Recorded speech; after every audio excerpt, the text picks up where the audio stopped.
Guys আমরা একটা voice শুনি। আপনার এই যে থার্টির যে ব্যাক ক্যামেরা রয়েছে, ব্যাক ক্যামেরার যে ভিডিও করলে পেছনে সব আপনার ব্লার হয়ে যায়, এটা কি আলাদা করে কোনো সেটিং করতে হয়? এটা আমি ভিডিও করতে গেলে এটা হয় না আমার। তো না ভাই, এইটার জন্য কোনো সেটিংস করতে হয় না, তবে এটা এডিট করতে হয়। এডিটের মাধ্যমে সুন্দর করে ব্যাকগ্রাউন্ড ব্লার করা যায়।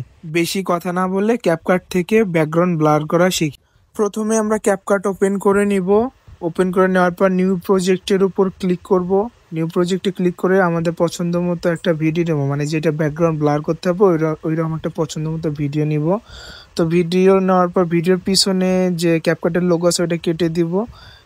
কেটে দেওয়ার পর ভিডিওর উপর ক্লিক করব। ক্লিক করে নিচে কিছু অপশন আসবে, সে অপশন থেকে ডুপ্লিকেট করে নেব ভিডিওটা। ডুপ্লিকেট করে নিয়ে ভিডিওটা উপরের লেয়ারের সঙ্গে সেম ভাবে রাখবো, যেন সমান সমান থাকে, কোনো প্রকার কমতি বা বেশি এরকম কিছু না থাকে। তো এটার কাজ শেষ।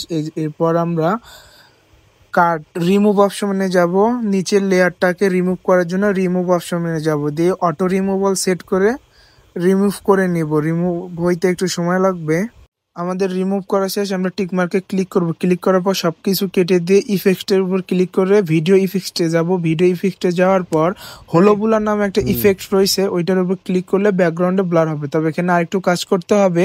এখানে অ্যাডজাস্টমেন্টের উপর ক্লিক করে হলো বুলারের স্পিডটা একদম কমাই দিতে হবে, মানে জিরো করে দিতে হবে। জিরো করে ব্লারের যে হচ্ছে লেয়ারটা আছে ওইটাকে আমরা বাড়াই দেবো। আবার কেউ ইন্টেন্সিটি কমাইতেও পারবে, বাড়াইতেও পারবে, যার যেভাবে খুশি ওইভাবে করে নিতে পারবে, সমস্যা নাই।